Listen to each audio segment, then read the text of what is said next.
habitantes fugiram.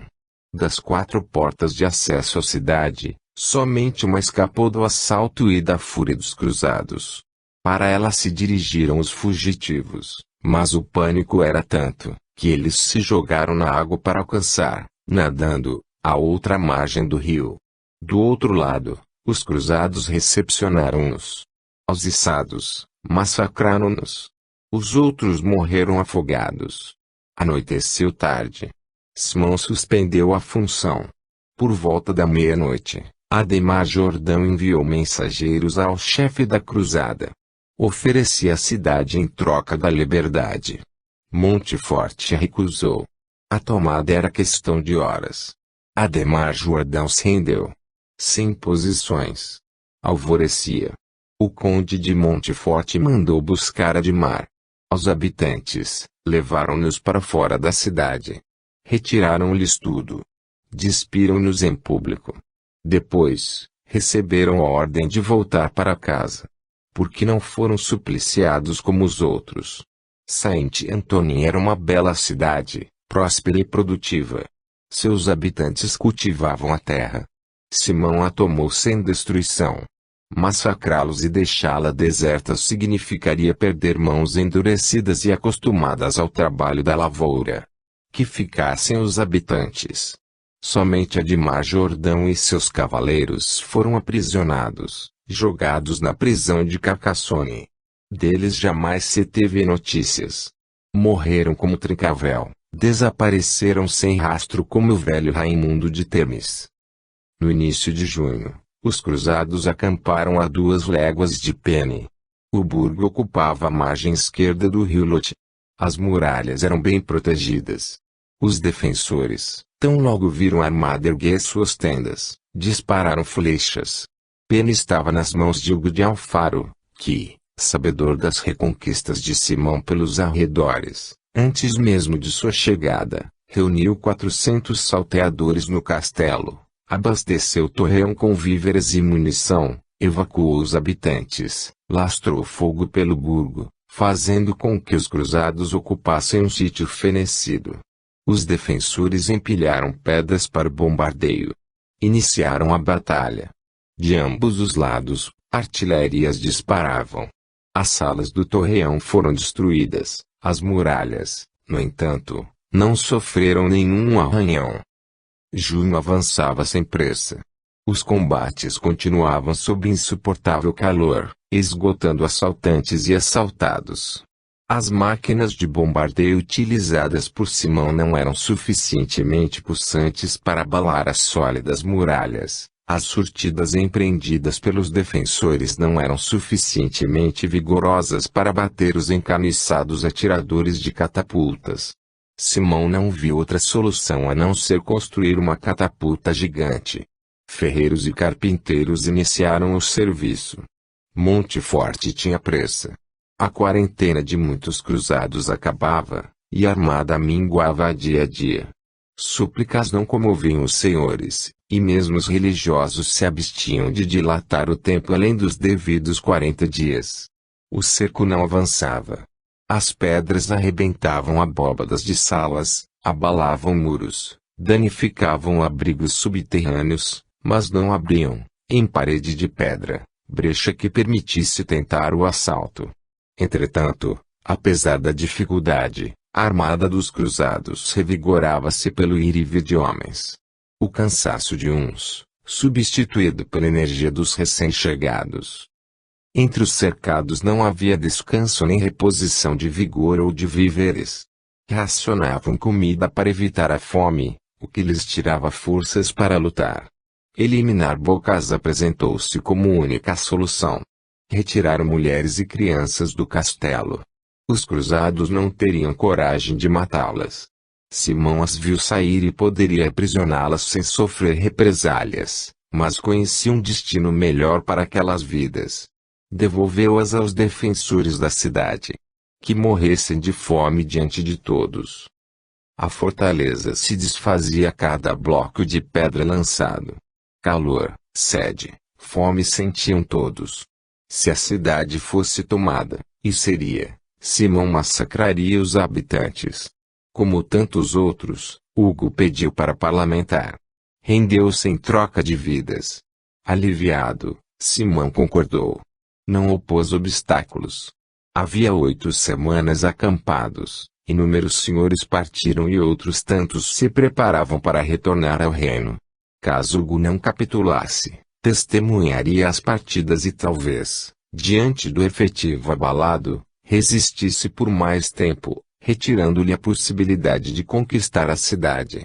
A capitulação foi aceita rapidamente. Moissac pertencia, em parceria, ao conde de Toulouse e à abadia clunisiense de Saint-Pierre. Havia pouco tempo, o conde alojara seus soldados na cidade e em seus arredores. O abade indignou-se com a ocupação, com os hereges que infestavam o lugar, com a interdição que havia recaído sobre a cidade. O religioso juntou-se aos cruzados. Com a vitória de Penne, Simão resolveu que era hora de recolocar o abade na abadia. Rodeou a cidade. O povo enfrentou os assaltantes. Pediu ajuda em Toulouse, que, imediatamente, enviou soldados e salteadores.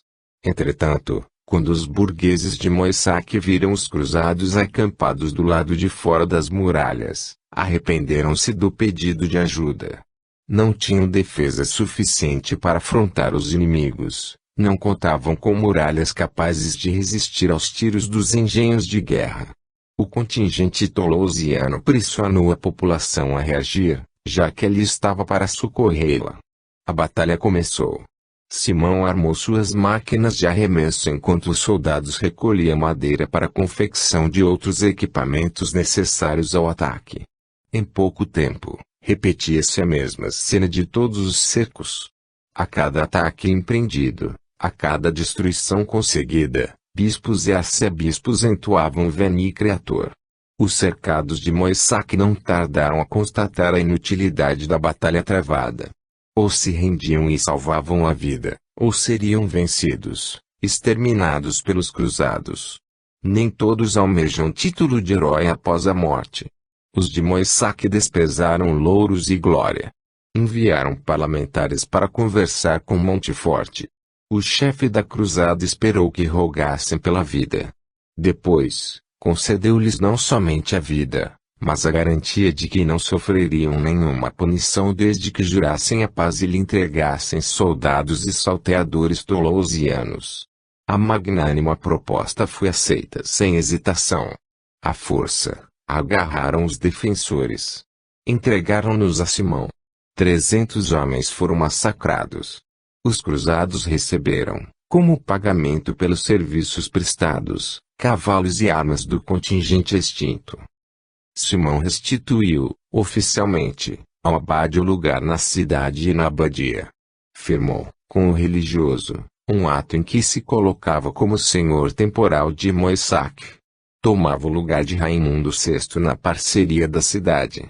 Comprometeu-se ainda a garantir proteção a ele, ao convento, à igreja e à casa de Saint-Pierre. O abade ficou radiante. Livrara-se da hostilidade do conde de Toulouse, de abusos cometidos pelos senhores feudais da Occitânia, livrara-se da proteção dada aos hereges pelos infiéis. O ato foi firmado, mas, apesar das cláusulas de garantia e proteção dadas ao religioso e ao povo, os cruzados pilharam e destruíram mosteiro e cidade. Pouco tempo depois, em carta ao rei da França, o abade lamentava a atitude do conde de Toulouse, que o obrigara a fugir da cidade. Na mesma carta, entretanto, implorava a Felipe Augusto providências contra o chefe militar da cruzada e seus subordinados, bem piores que Raimundo de Toulouse. Fraqueza e desorganização occitânicas se evidenciavam a cada conquista empreendida por Simão. Enquanto a superioridade do chefe militar residia na extraordinária mobilidade que o levava de um ponto a outro do território languedociano, tudo que os meridionais faziam era esperar pelo cerco, defender-se de ataques, fugir de destruições, quando surpreendidos, imobilizavam-se. Petrificados. Faltavam-lhes perícia, audácia, decisões rápidas, táticas militares, estratégia para desestabilizar os inimigos. O fracasso de Simão, quando do primeiro cerco a Toulouse, o fez modificar os planos. Submeteu, uma a uma, as cidades do condado. Montfort tinha como principais interesses isolar Toulouse e caçar Raimundo. Para tanto, tomou cidades oeste, a norte, a leste, a sul. Cortou as comunicações entre Toulouse e Foix. Concentrou adversários nos arredores. Os toulousianos viram, amedrontados, os cruzados cintar a cidade dos quatro lados. A tomada de vilarejos que a circundavam trouxe excluídos, salteadores, hereges, burgueses, camponeses, judeus para o interior de suas muralhas. Muitos levaram seus animais. Superpovoaram Toulouse. Em setembro de 1212, Raimundo VI pediu socorro a Pedro II. Pessoalmente. O outono chegava ao fim. Montfort tratou de assegurar sua posição convocando um parlamento para aprovação de leis que regulamentassem os sítios conquistados. Senhor de fato do país, tratava de se colocar também como senhor de direito. Elegeu-se legislador, em Pamiers. O Estatuto de Pamiers compreendia 46 artigos que se fechavam através de uma convenção redigida à parte por Simão de Montfort e seus novos vassalos. Iniciava-se com artigos referentes à Igreja, à situação do clero, à restauração da fé católica e à autoridade de seus ministros.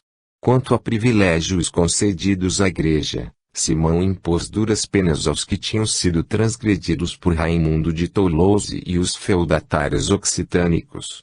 Para o combate à heresia e o restabelecimento da religião católica, todos seriam obrigados a comparecer à igreja aos domingos e em dias de festa, tendo por dever acompanhar missa e sermão. Os ausentes que não estivessem doentes ou não apresentassem motivos convincentes e justificados pagariam multas. Os hereges ficavam proibidos de morar na cidade onde haviam exercido atividade perversa, e em qualquer outro lugar, mesmo após abjurar, só poderiam ficar fora das muralhas. Os fiéis ficariam em suas cidades, mas impedidos de exercer funções públicas. As mesmas restrições feitas a fiéis cátaros recaíam sobre judeus. Os protetores se expunham ao confisco de terras e títulos. Simão garantiu também sua posição e suas conquistas. Instituiu artigos que lhe asseguravam uma armada permanente.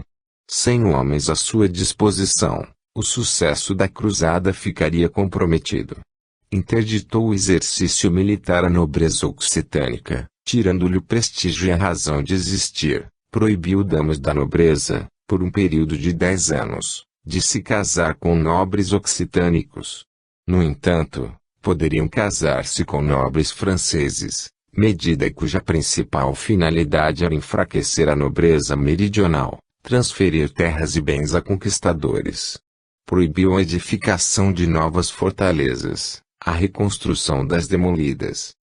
Para cativar o clero, depurou e moralizou as relações humanas, para beneficiar o povo, colocou os pobres ao abrigo de caprichos dos mais poderosos, instituindo gratuidade e assistência judicial a necessitados.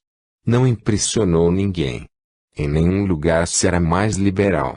Desde 1152, os toulousianos estavam protegidos de prisões arbitrárias. Em 1178, o Visconde Trincavel suprimira a servidão e declarara todos os homens livres.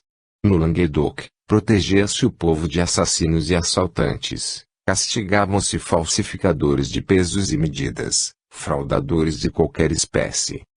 Simão interditou o abastecimento em Toulouse. Impôs denúncia e captura de inimigos da cruzada. Substituiu o direito romano, seguido o nome pelo parisiense, derivado do antigo direito germânico. O dispositivo instituiu a sucessão regida pela primogenitura, que mantinha a integralidade do patrimônio e firmava deveres feudais devidos a senhor superior e feudo, abolindo a sucessão fundada sobre a liberdade testamentária ou a divisão igualitária entre herdeiros. Para conseguir aprovação temporal e espiritual, reuniu o parlamento, regulamentou ordens que o beneficiavam. Tornou-se senhor de fato e de direito das terras submetidas com a aprovação da Igreja, que incitou os franceses a exercitar ganância e avidez, expondo a saque e prêmio as terras meridionais. O desafio. Se os rumos da cruzada, em 1212, foram proveitosos para Simão, tornaram-se perigosos para a Igreja.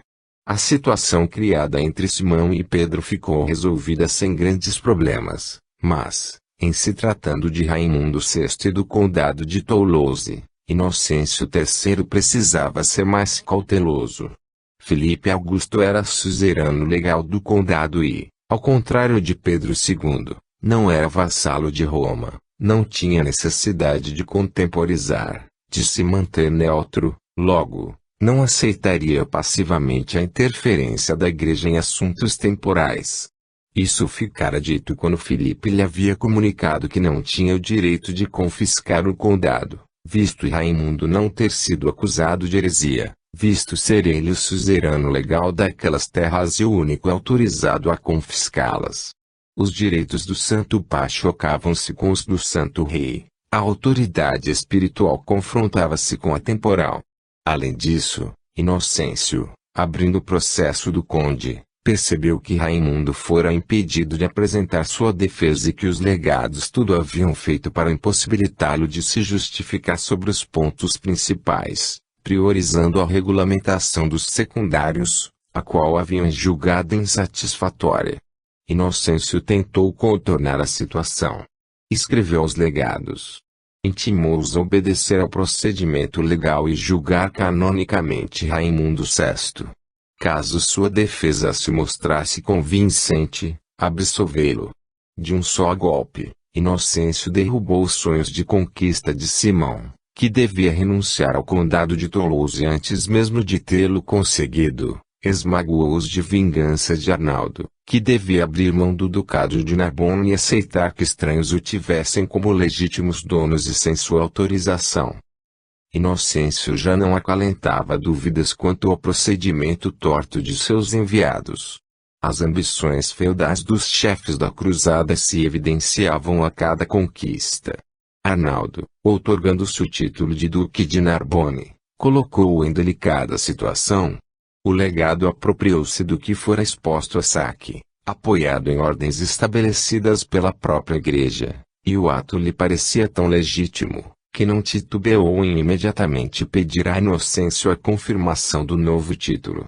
Inocêncio instigou os barões franceses à pilhagem, mas também garantiu a Filipe Augusto respeito aos direitos legais do senhor superior, o que obrigava a retirar da gula de Arnaldo o título de duque já incorporado, convencendo da legalidade de um ato que ele mesmo pregara. Inocêncio pôs nas mãos dos cruzados um dispositivo jurídico que justificava a deposição de Raimundo. Depois, recusou-se a aceitar que a ordem de deposição passasse de direito a fato. Inocêncio oscilava. De um lado, estava o Santo Pai, o Sumo Pontífice, que tudo fazia para o restabelecimento da fé católica e até uma guerra contra cristãos justificava. Em nome da supremacia da Igreja de Roma, o Papa acreditava piamente na superioridade do poder espiritual, em seu direito e dever de zelar pela universalidade, correção e veracidade da religião que se elegera única. A cruzada tinha como objetivo primordial extirpar a perniciosa heresia que atraía o rebanho de Deus e o afastava de Cristo. Do outro lado, entretanto, a Santa Veste escorregava e desnudava o homem comum, mesquinho e cobiçoso, que não ficara imune ao censo anual, instituído por Simão sobre as terras conquistadas. O reconhecimento do direito de propriedade da Igreja era exatamente o que sempre sonhara, e as conquistas logo se revelaram uma fonte inesgotável de lucro. Ao final de 3 anos de saques, que não haviam poupado católicos ou estabelecimentos religiosos, o chefe da cruzada arrecadara tal soma, que, apesar dos gastos na manutenção da armada, que não eram insignificantes, fizera ao soberano pontífice dom pessoal de 1000 marcos de prata. A guerra que os legados deliberadamente haviam provocado e a maneira como Simão satisfizera suas ambições pessoais ultrapassavam enormemente seus ideais, e, apesar de suas ressalvas, a cruzada, transformada em conquista, alimentava as finanças da Santa Sé. Parar a guerra seria perder valiosa fonte de lucro, e Inocêncio adiava resoluções. Outro problema enfrentava Inocêncio.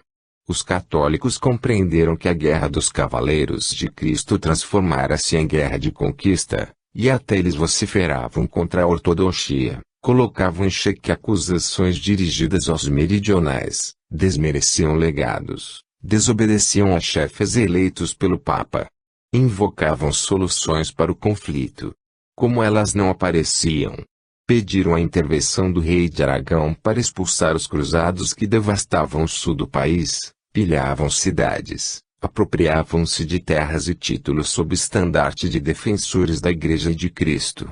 Pedro, na condição de vassalo da Igreja, gozava de credibilidade para interceder junto ao Papa, informá-lo das atrocidades cometidas por enviados seus, independentemente de ordens recebidas. Só ele tinha possibilidade de pleitear um acordo para Raimundo. Era ele ainda o único que podia trazer socorro contra a armada que, indevidamente, agia em nome de Cristo. Pedro dispunha de homens capazes de enfrentar os cruzados de Simão e vencê-los. Em julho de 1211, os tolosianos advertiram Pedro II da trama elaborada pelo abade de Cister contra Raimundo VI e, sutilmente, advertiram-no do perigo comum que pairava sobre a cabeça de outros príncipes e outros poderes, concluindo que as ambições dos cruzados não se limitariam ao viscondado de Béziers-Carcassonne e ao condado de Toulouse. Os cônsules de Toulouse não lançaram palavras ao vento. Sabiam que, desde abril de 1211, conde e rei se haviam comprometido com um pacto de assistência mútua em caso de guerra. Uma irmã de Pedro II casou-se com o filho de Raimundo VI, fazendo com que Pedro tivesse interesses em preservar dotes e ars de duas irmãs e a herança de eventuais sobrinhos. Raimundo chegou a forjar a doação de Toulouse ao rei de Aragão, medida que, oficialmente, obrigava Pedro a ter motivos para defendê-la sem que pudesse ser acusado de conivência com Raimundo ou com heresia. A aparente doação dava ao rei o direito de socorrer seus vassalos. Ora, nada mais normal que Raimundo, em setembro de 1212, quando os rumos da cruzada o ameaçavam, atravessasse os Pirineus para pedir socorro a Pedro II. Na verdade, Pedro tinha motivos reais para se unir ao cunhado. Lesado em seus direitos de suzerano pela invasão dos domínios de seus vassalos, ligado à casa de Toulouse por aliança parental, ameaçado pela possibilidade de suas irmãs perderem seus bens, comprometido com obrigações de suzerano pela doação fictícia do condado, o rei não tinha como se negar ao papel de libertador. Ao contrário, era o que esperava há algum tempo. Não fosse ter de aceitar a homenagem de Simão pelo viscondado de Béziers-Carcassonne, o rei via, a cada mês, uma nobreza diferente estabelecer-se ao norte dos Pirineus, composta pelos barões franceses, habituados a outros costumes, falantes de outra língua, seguidores de outro direito e movidos por um fanatismo religioso censurado e ausente no espaço cultural occitano-catalão. Agora, para coroar tanta petulância, percebi o nítido objetivo de Simão de destituir Raimundo e ocupar seu lugar em Toulouse. Pedro e Raimundo discutiram sobre as medidas a tomar. Concluíram que a doação legal do condado seria a melhor solução. Raimundo deixou que o cunhado se colocasse à frente de tudo. Ele apenas se entregava em suas mãos, passava aos seus cuidados seus domínios. Pedro enviou embaixadores a Roma, incumbidos de levar ao Papa suas reivindicações. O ano de 1212 chegava ao fim. Simão sentia-se radiante com conquistas e garantias dadas pelo Estatuto de Pamiers. Enquanto isso, Pedro II aguardava cartas oficiais de Inocêncio. Seus embaixadores haviam chegado de Roma com boas notícias. Inocêncio, ao tomar conhecimento dos transtornos causados pelos exageros cometidos, aceitou o pedido de paz para a Occitânia. Seus aliados foram perfeitos para a missão e, conforme Pedro II recomendara, souberam advogá-la sem subserviência ou altivez exageradas. Raimundo VI esperava ainda o concílio exigido por Inocêncio. O evento fora marcado para o mês de dezembro, mas, como os legados não tinham pressa, adiaram-no assim que Ted deu o primeiro espirro. Foi remarcado para janeiro de 1213, em Lavaur. O primeiro mês do ano que iniciava estava repleto de acontecimentos. Pedro II acompanhou Raimundo VI em sua volta a Toulouse. Em Roma, Inocêncio redigiu cartas comunicando a legados e chefes espiritual e militar da cruzada as decisões oficiais que acabava de tomar: suspensão da expedição militar, devolução de terras injustamente tomadas, julgamento do processo de Raimundo VI, preservação dos direitos de Raimundo, o jovem. Que argumentos usou Pedro para que Inocêncio atendesse às suas reivindicações? O rei foi diplomata. Expôs a situação de Raimundo VI e atribuiu a seus erros e pecados o fato de a Igreja recusar receber sua justificação. Afirmou que o conde estava pronto a fazer penitência pelas faltas cometidas e em momento algum defendeu o cunhado das acusações que pesavam sobre ele. Raimundo VI Grau Celcisão prometera se demais com os hereges. Qualquer palavra a seu favor seria perigosa, suspeita. A Pedro convinha a neutralidade, e, se interferia, amparava-se no direito feudal que pregava ajuda aos vassalos. Colocar-se ao lado do conde seria confessar conivência com sua conduta e ser acusado de também proteger os hereges. O rei optou por acentuar suas faltas e propor penitência para o conde, o que o deixava livre para defender os direitos do herdeiro legítimo do condado de Toulouse. Para o jovem Raimundo, distanciado de acusação de envolvimento com heresia ou proteção hereges, podia pleitear piedade e justiça. Pedro assegurou que, sob sua guarda e tutela, seria educado na fé católica e incitado a purgar a perversidade herege. Depois, acusou os chefes da cruzada de se apoderar das terras de seus vassalos, terras livres de hereges, extorquindo-lhes um juramento de fidelidade legal. Os barões eram vassalos de Aragão. Além disso, apontou um paradoxo indefensável. Exigir vassalagem dos senhores e tolerar que permanecessem em seus domínios implicava das duas uma: ou eles sabiam implicitamente que se tratava de católicos, ou, o que era pior, se haviam transformado, eles mesmos, em protetores da heresia, na medida em que os reconheciam como hereges, mas ainda assim permitiam que ocupassem legitimamente suas terras. Enfim, Pedro afiançou que a cruzada da fé já havia obtido o sucesso desejado. O país estava livre de hereges e precisava voltar a ter um governo justo e legal. Extremamente sutil mostrou-se a intervenção real. Nenhum ato, religioso ou político, está isento de interesses. Se Raimundo doava as suas terras, e dessa vez não era ficticiamente que entregava seus domínios, abdicava em nome do único filho, garantindo que o condado passaria às mãos do herdeiro legítimo e não às de um barão francês. Se Pedro intermediava a ortodoxia do filho e o arrependimento do pai, apresentava-se como protetor do condado, senhor superior, tutor do jovem conde e regente de seus domínios.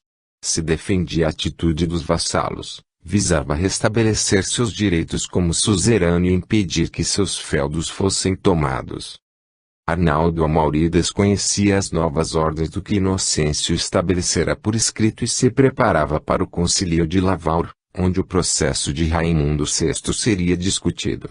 Pedro II, impaciente, decidido a resolver a situação, não quis esperar que carta e ordens papais chegassem. Adiantou-se ao comunicado oficial, requisitou entrevista. Pediu ao abade que as terras de seus vassalos fossem restituídas. O abade estranhou o pedido. Ali estava para definir o procedimento por adotar em negociações que seriam debatidas durante o concílio. Exigiu que Pedro definisse suas propostas, para que fossem conhecidas e devidamente apreciadas. Pedro ocupou-se da redação do texto. O conteúdo foi o mesmo que os embaixadores do rei levaram ao Papa Inocêncio. Pedro apenas destacou, com mais ênfase, que os barões occitânicos não eram partidários de heresia e se haviam unido ao conde Raimundo VI em nome da solidariedade feudal.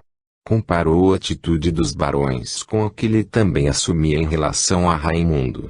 Seria desonroso para ele se, como senhor superior, não viesse em defesa do direito de seus dependentes. Pouco depois, Pedro II recebeu a resposta. O abade comunicou que o concílio se declarava incompetente para resolver os problemas que envolviam o conde de Toulouse, já que ele, várias vezes, havia recusado os favores oferecidos pela Igreja. Argumentou que sobre o conde pesavam excomunhões sucessivas, fazendo com que os religiosos decidissem que não devia ser beneficiado com purgação, tanto com respeito ao crime de heresia quanto com respeito à morte de Pedro de Castelnau. Em resumo, os prelados julgaram que ele era indigno de obter qualquer graça porque estava sob golpe de excomunhão, impedido, portanto, de ser absolvido sem ordem especial do Papa. Como é sabido, para depor é preciso jurar sobre os evangelhos, e excomungados não podem fazê-lo. Quanto aos senhores de Cominges, Foix e Bern, sobre eles também pesavam sérias acusações e foram julgados indignos de graças e benefícios.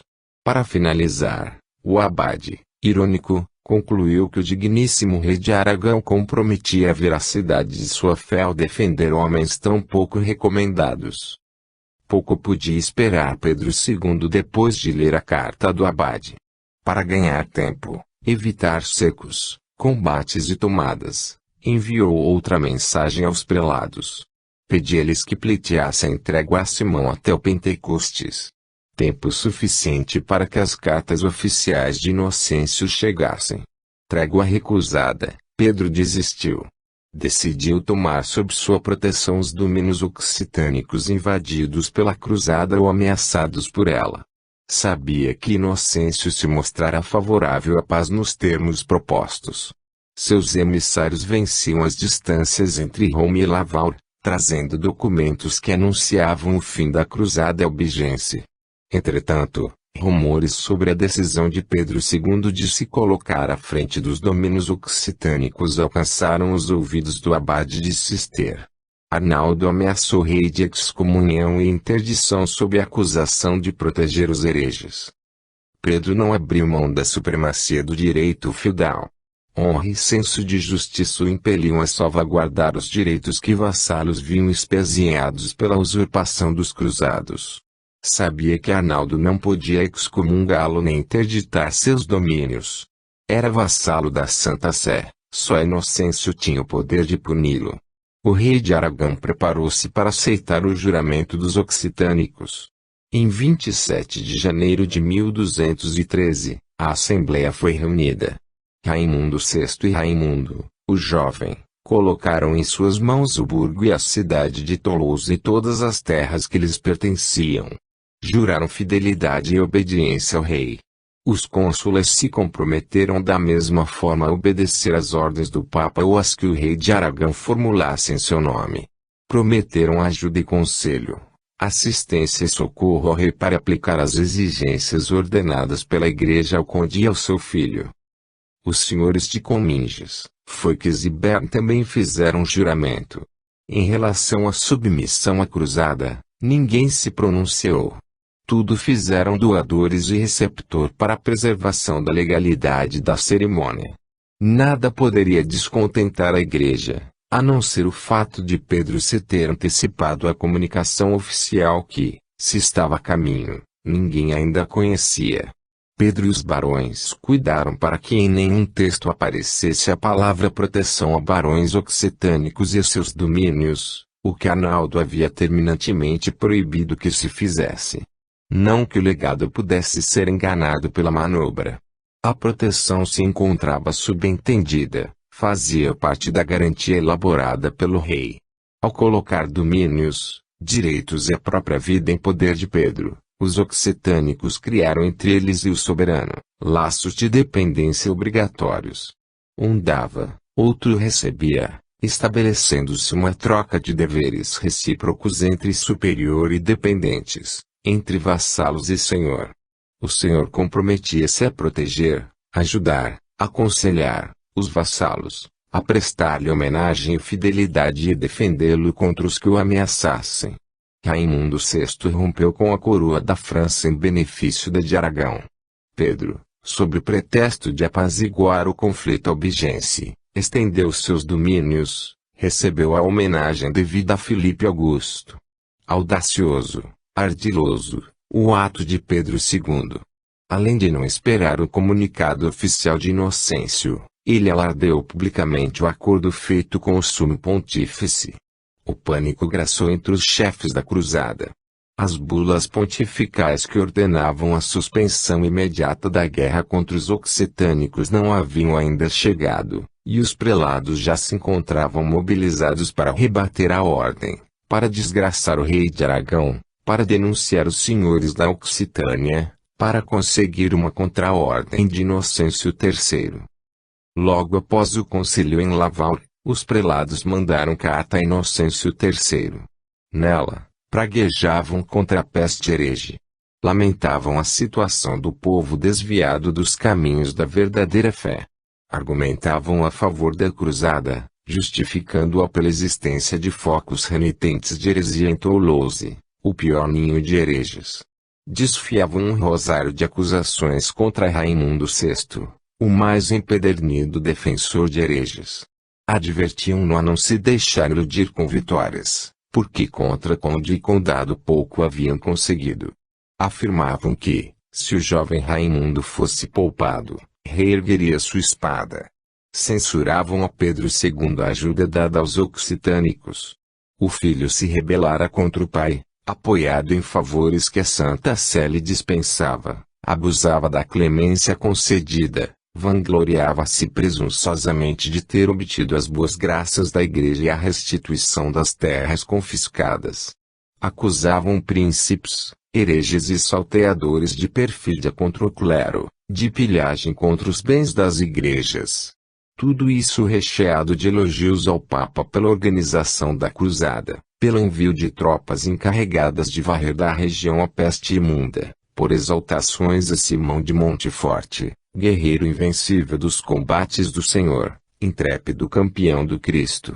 Rogavam, insistentemente, que os deixassem concluir de forma efetiva a obra de libertação, a obra vital que haviam iniciado e que conduziam com retidão.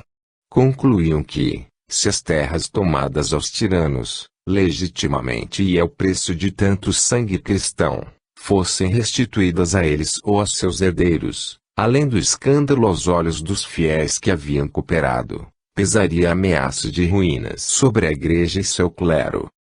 Arnaldo pediu a outros religiosos que enviassem mensagens a Inocêncio. Para ganhar tempo, ele mesmo se encarregou de redigir as cartas. O conteúdo de todas versava sobre os mesmos temas: destruição de Toulouse, afastamento do conde e de seu herdeiro, perfídia oculta nas nobres palavras de Pedro II, elogios a Simão de Monteforte. Em março de 1213, Pedro II solicitou entrevista com Monteforte. O conde, temendo cilada, não apareceu. Enviou mensageiro e mensagem. Desculpou-se por não comparecer ao encontro requerido. Esclareceu que agia conforme determinações do Papa e se colocava à disposição da Cúria Romana caso existissem quaisquer queixas quanto à sua atuação no confisco de terras.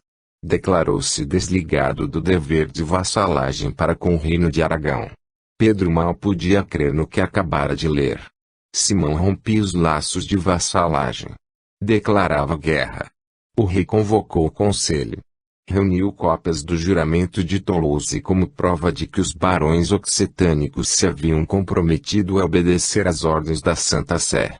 Enquanto Pedro agia, encarregava embaixadores de seguir para Roma com os documentos, os emissários de Inocêncio chegavam com as bulas pontificais suspendendo a cruzada. A notícia se espalhou. O burburinho foi intenso entre os occitânicos, entre os franceses. Pedro tinha interesse em divulgar, imediatamente, as ordens papais e impedir que novas tropas de cruzados invadissem a região. Os bispos de Toulouse e Carcassonne estavam em Paris, convencendo os franceses a lutar. O rei mandou uma embaixada ao encontro de Filipe Augusto munida de juramentos e bula pontifical. Arnaldo não conseguia entender por que Inocêncio se deixava ludibriar com tanta facilidade. Tedes e Fouques defenderam Inocêncio. Culparam Pedro II de enredá-lo com belas palavras e convencê-lo de que a heresia se concentrava somente nos domínios Trincavel.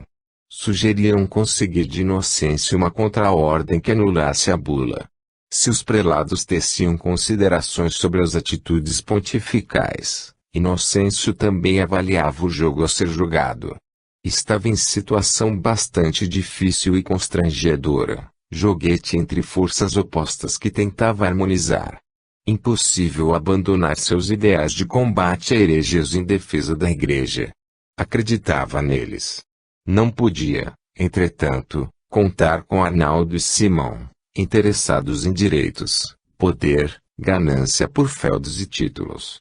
Inocêncio não era ingênuo a ponto de acreditar que a doença occitânica havia sido debelada, não era crédulo a ponto de se deixar enganar pelos tarimbados embaixadores de Pedro.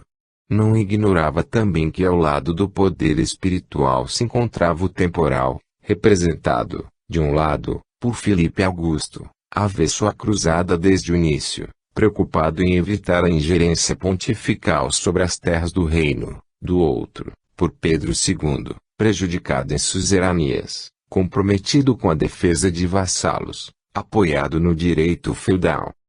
A política com Filipe complicava-se, porque os chefes da cruzada se apossavam de terras que somente o rei da França, como suzerano legal, poderia confiscar, a qual Pedro II não se colocava em melhor posição, já que, como vassalo da Santa Sé, pedira ao Papa providências e garantias no papel de seu suzerano.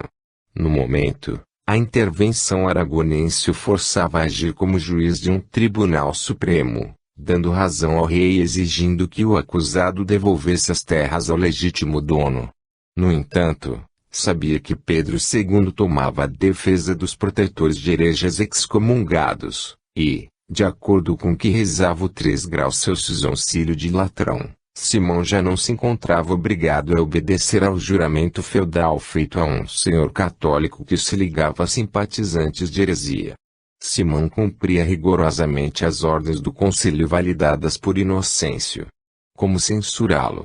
Como conciliar dois direitos, o feudal, que o Papa detinha na qualidade de suzerano de Pedro, e o canônico, que defendia enquanto soberano pontífice, chefe da cruzada que exigira e para a qual estabelecera regras. Pedro e Simão tinham direito absoluto de advogar suas causas, de pedir sua interferência. Ambos tinham razão. Mas como ele, único e mesmo chefe para duas legalidades que se opunham, agiria.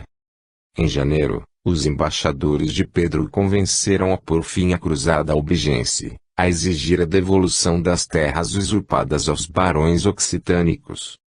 Também em janeiro, seus prelados clamaram pela destruição de Toulouse, pelo afastamento do conde e de seu legítimo herdeiro. Que atitude tomar?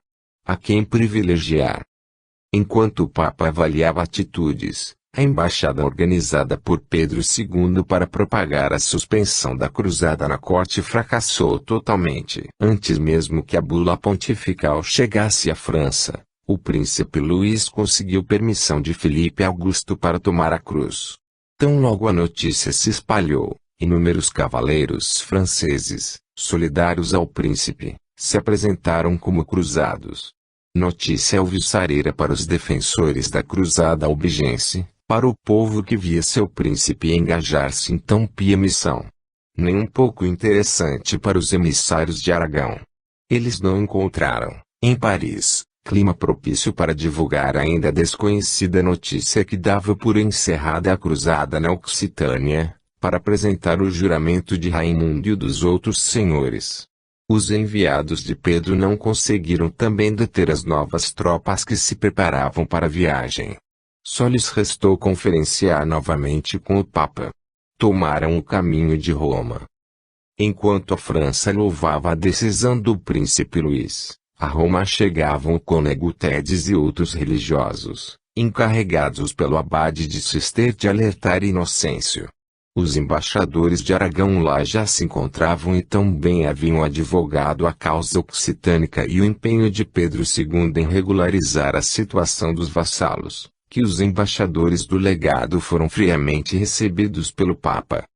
Não se intimidaram. Não discutiram nem desistiram.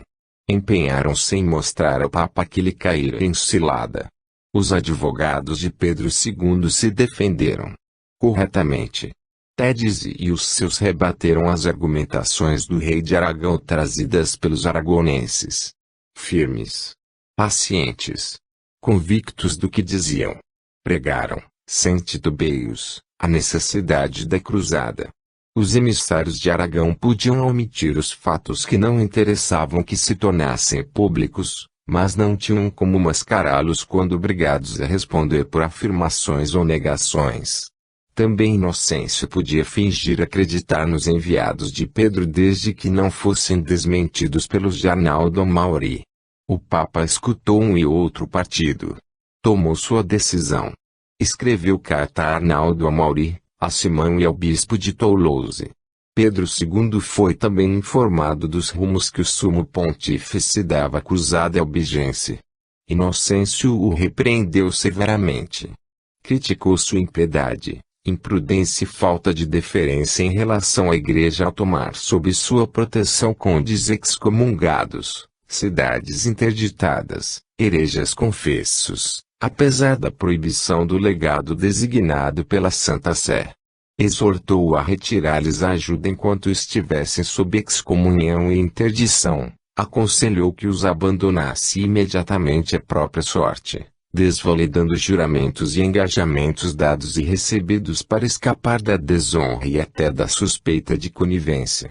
Se os toulousianos tinham interesse em reatar com a Igreja, que provassem suas boas intenções diante dos religiosos encarregados de reconciliá-los e purificar a cidade. Inocêncio acusou os embaixadores de Pedro de induzi-lo a acreditar que a heresia já não infestava a Occitânia e que podia baixar armas, dar início ao regramento político. Enfim, acenou-lhe com a possibilidade de danos irreparáveis se insistisse em manter proteção a infiéis e recusasse aliança com Montefort. Inocêncio o ameaçou com excomunhão e interdição. Anulou a bula de janeiro e proclamou uma contra-ordem. Fez questão de deixar claro que não estava decretando uma guerra irremediável nem condenando os meridionais. Seus interesses repousavam em entendimento pacífico, canônico, estabelecido pela direito da cruzada.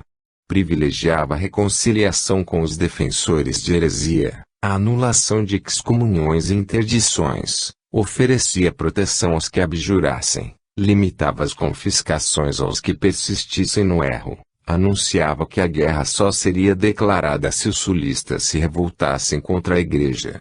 Pedro II sabia que Inocêncio procurava deter abusos sem prejudicar os interesses da Igreja. Em seu belo discurso, mostrava-se magnânimo, disposto a perdoar e proteger os que obedecessem. O problema era que suas ordens não foram, nem seriam, atendidas pelos chefes da cruzada. Inocêncio não levava em consideração os direitos de Pedro II, nem os de Raimundo VI, nem os de Raimundo, o jovem, nem os dos barões espoliados, nem os de ninguém. Seu único objetivo era acabar com a heresia, e, preso a este compromisso, permitia injustiças, massacres, roubos. A cruzada, nas mãos de Simão e Arnaldo, havia muito deixara de ser uma guerra espiritual. Pedro prendeu-se ainda às garantias obtidas em janeiro. Inocêncio havia deixado que ele assumisse o comando, agora, afastava-o do campo de batalha.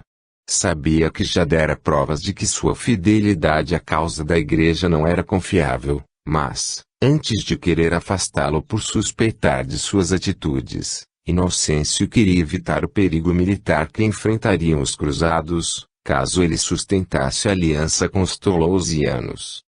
Sem Roma, Inocêncio anulava a Bula de Janeiro. Na França ela acabava de entrar em vigor.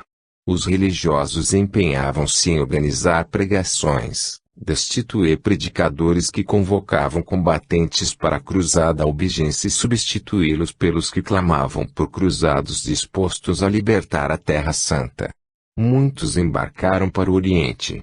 Outro acontecimento também roubou homens de grande utilidade para o conde de Montfort. Felipe Augusto vetou a partida do príncipe Luís e dos que tomaram a cruz. Uma expedição urgente precisava ser enviada contra o rei da Inglaterra. A cruzada albigense e a do Oriente ficaram em segundo plano. A guerra contra os ingleses sempre foi pretexto para que o rei da França adiasse a cruzada proposta pelo Papa. Simão recebeu cruzados que chegavam da França. Eram poucos, muito poucos para que o conde ousasse cercar Toulouse, operação de envergadura que necessitava de uma verdadeira armada e não do amontoado de homens que tinha sob seu comando. A tomada de Toulouse, no entanto, tornou-se uma obsessão para ele, e, se não podia empreendê-la, resolveu saquear os arredores da cidade e condal, importunar os habitantes. Escolheu Muret, poucas léguas distante de Toulouse, para funcionar como base militar. Nem todos concordaram com seus planos, e certo número de cruzados recusou-se a acompanhá-lo. Os objetivos do conde eram, entretanto, pertinentes e precisos. Os toulousianos tinham, em torno da cidade, pontos de apoio fortificados. Simão se dispôs a desmantelá-los. A primavera chegava ao fim, época perfeita para devastar plantações, tornar impossível a colheita de uva para a fabricação de vinho, a de frutas, legumes e grãos para consumo ou venda. Em poucos meses, condenaria os toulousianos à fome. Apesar das dissidências, Simão se apropriou de 17 burgos fortificados, e grande parte da plantação ficou inutilizada para consumo e comércio. Os habitantes lutaram por suas terras, mas foram vencidos. Simão suspendeu os saques quando os estragos lhe pareceram satisfatórios, irremediáveis. Em Toulouse, aguardava-se, ambiciosamente, a chegada de Pedro de Aragão. O rei havia gasto mais tempo do que previra para reunir seu contingente e equipá-lo. Havia necessitado de muito mais dinheiro do que conseguira arrecadar vendendo bens, pedindo emprestado a banqueiros, comerciantes e monges. Pedro hipotecou até seus domínios pessoais e ficou tão endividado, que o arcebispo fez prometer que não hipotecaria a cidade.